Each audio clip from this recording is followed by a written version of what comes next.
Hello, welcome to the Philosophy 101 show. Our topic today is the philosophy of the four elements. And I am your host, Priska Mwaki. So, the four elements are fire, water, air, and earth. Are they all united by one, which is spirit? Either, but most communities and cultures, most of them do not believe in the fifth element, but this one fifth element. But today we will be talking mostly about the four elements.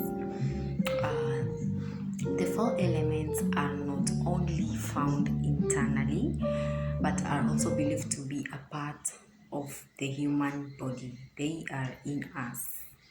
And a person's unique abilities, moods, emotions, and personalities are said to be governed and regulated by the four elements present within them. The key to a wholesome existence is to instigate balance in the universe and within ourselves.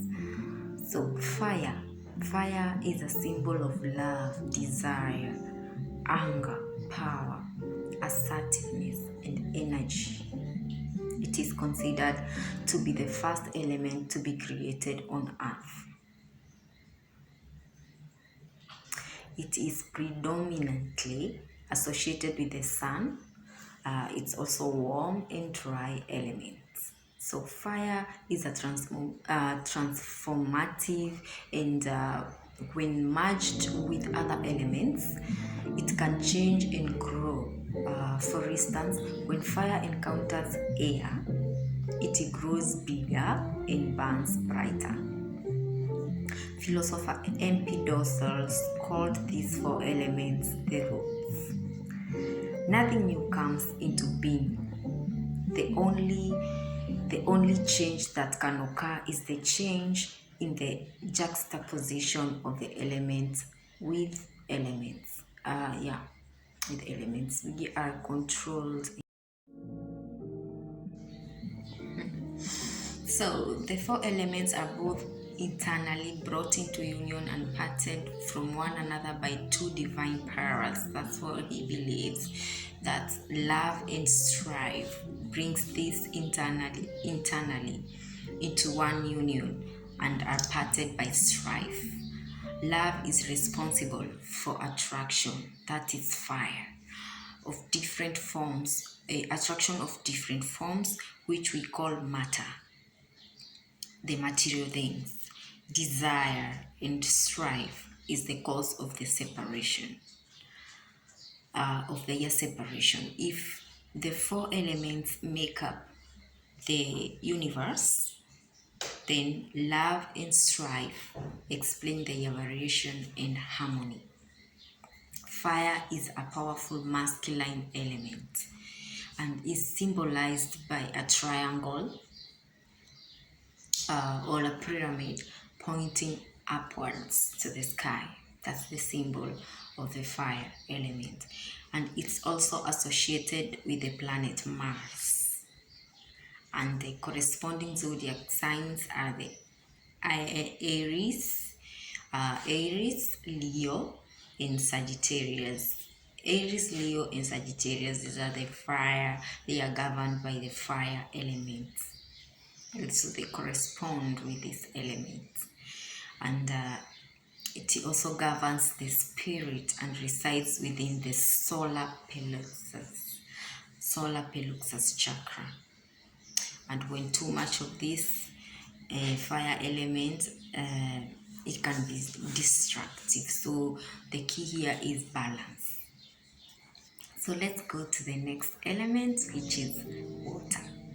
Water symbolizes rebirth, healing, fertility, change, dreaming, intuition, and clarity. The flowing and transformative nature of water makes it appear as a purifier and a cleanser.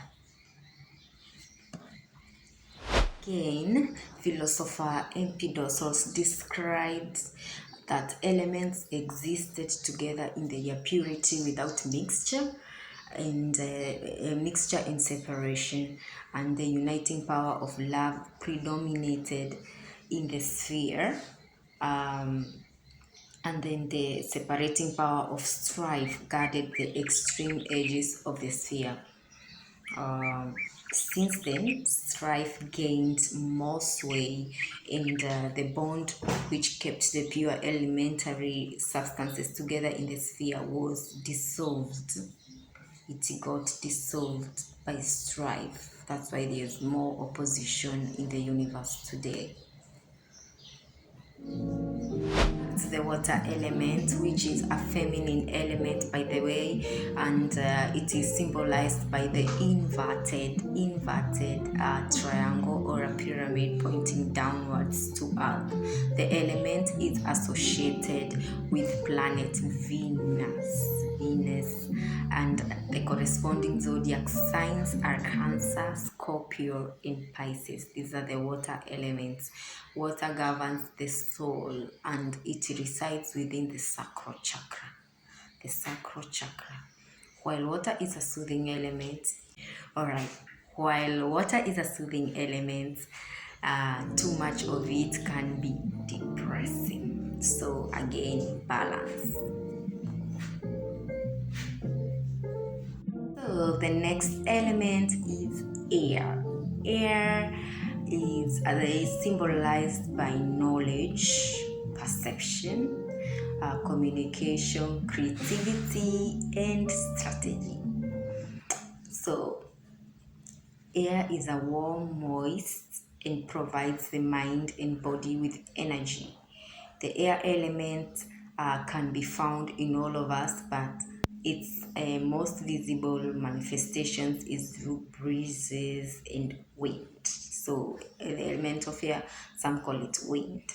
So it's a powerful masculine element symbolized by a triangle or a pyramid pointing upwards, and on top there's a horizontal line, and the corresponding zodiac signs are Gemini, Libra, and Aquarius. These are the air elements. These Gemini, Libra, and Aquarius match so well when they are combined with the fire elements, the Sagittarius, Leo. The fire element and the air element, when bonded together, they correspond very well. So if you know your zodiac sign and your moon sign, you know your natal chart, and you are looking to be into a relationship, you can bond very well with, if you are Leo, you can bond very well with the Aquarius or the Gemini or the Libra. But then so many aspects to be looked upon when you're looking to unite the person. Not only the zodiac sign, you have to look to the whole natal chart. So that was just by the way. Go back to air. Air governs the mind, and it resides within the heart chakra, the heart and the throat chakra, because throat chakra helps with the communication, and you see air is a symbol of communication, and it governs the mind. The mind it's also symbolized by the knowledge and perception. So communication, throat chakra, creativity, the crown chakra, and the heart chakra for to the strategies, and I'm talking too much. So our last element here is earth. Earth is symbolized by stability, symbolizes stability, nourishment, security, fertility, health, and home. So Earth is a rich in fertile element, providing energy and sustenance to all living creatures on the planet. And the cardinal direction is north. It's a feminine element and the greatest mother that nourishes and protects. And it's symbolized by the inverted triangle facing downwards, and this element is associated with the planet Saturn, the Capricorns. Saturn, and the corresponding zodiac signs are the Taurus, Virgo, and Capricorn, of course. Earth governs the body and it resides within the root chakra. The root chakra is all about survival, stability, while Earth is an. So, in conclusion, I would say knowledge is explained by the principle that elements in the things outside us are perceived by the corresponding elements in ourselves. Like is known by like, and the pores in our bodies receive the influences which are continually rising from bodies around us, and thus the perception occurs. Perception is not merely a passive reflection of internal objects, and perception is not merely a passive reflection of internal objects. So that being said, I would also say that the fifth element is known as ether or spirit, and it's an unknown matter that made up the celestial objects, the moon, the sun, the stars, and the tip of the pentagon is represented by the self or the spirit, and it's surrounded by the other four elements. So that's it. That's all about the. It's a broad topic, but I summarized it to that for today. It's the end of the elemental or the philosophy of the four elements. Thank you for tuning in. Until next time, I'm your host, Priska Mwangi, and if you haven't signed up for classes, if you're interested in learning new languages, I teach German courses via Patreon, so you can check the link down below this video caption if you'd like to sign up for German classes for beginners. A1, I offer beginners courses, that is level A1, and